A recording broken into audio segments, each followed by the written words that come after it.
श्री कृष्ण की अंतिम सांस की अंतिम पीड़ा वहीं से शुरू हुई जब वृंदावन की रास भूमि में राधा रानी ने गोलोक को प्रस्थान किया। उसी क्षण से श्री कृष्ण के जीवन की ढलती संध्या आरंभ हो गई। उनके जीवन की सबसे गहरी पीड़ा राधा का विरह थी, पर यह उनकी एकमात्र पीड़ा नहीं थी। एक और श्राप था जिसने उनके जीवन का अंतिम अध्याय लिख दिया। महाभारत का युद्ध समाप्त हो चुका था। कुरुक्षेत्र की भूमि पर केवल राख और रक्त शेष रह गया था। गांधारी अपने 100 पुत्रों की मृत्यु के पश्चात उनके जले हुए शवों के बीच पहुंची। उसका दुख और क्रोध अवर्णनीय था। उसे स्मरण था कि श्री कृष्ण इस महाविनाश को रोक सकते थे, एक मुस्कान में इस युद्ध को टाल सकते थे, परंतु उन्होंने धर्म की स्थापना के लिए अधर्म का अंत होने दिया, चाहे वह मूल्य किसी मां के 100 पुत्र ही क्यों न हो। पीड़ा से भरी गांधारी ने श्री कृष्ण को देखा, आंखों में आंसू और वाणी में आग लिए बोली, हे वासुदेव, आप सब कुछ जानने वाले थे, फिर भी आपने मेरे 100 पुत्र मरने दिए। आप युद्ध रोक सकते थे, पर आप केवल तमाशा देखते रहे। आज मेरी ममता का श्राप आपको भी छुएगा।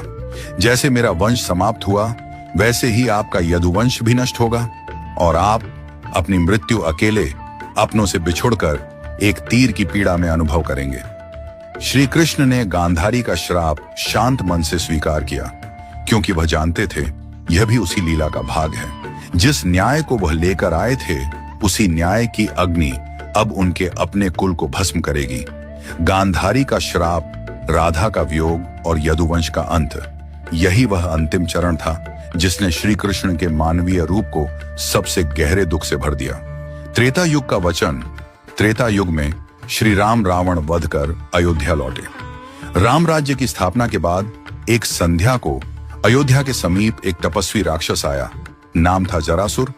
वह युद्ध नहीं चाहता था, केवल एक प्रश्न का उत्तर चाहता था। जरासुर बोला, प्रभु, आपने धर्म के लिए असुरों का नाश किया, पर क्या कभी ऐसा होगा कि मैं भी आपकी परीक्षा ले सकूं?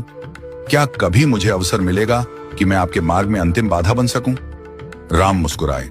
उन्होंने कहा, जब मैं द्वापर में श्री कृष्ण रूप में जन्म लूंगा, तब तू मनुष्य जन्म लेगा और उसी जन्म में तू वह अवसर पाएगा। तेरे ही हाथों मेरी लीला का अंत होगा। यह मेरा वचन है। जरासुर ने प्रणाम किया। उसे पता नहीं था कि यह वचन युगों बाद एक महान रहस्य का कारण बनेगा। यदुवंश का अंत और अंतिम विरह। समय बदला। द्वापर युग में यह वचन पूरा होने का समय आया। यदुवंश आपसी कलह से नष्ट हो गया। द्वारका उजड़ गई। सब कुछ समाप्त हो चुका था। न सुदर्शन उनके हाथों में रहा, न अर्जुन पास थे, न बलराम, न सुदामा और न ही राधा। अब श्री कृष्ण पूर्णतः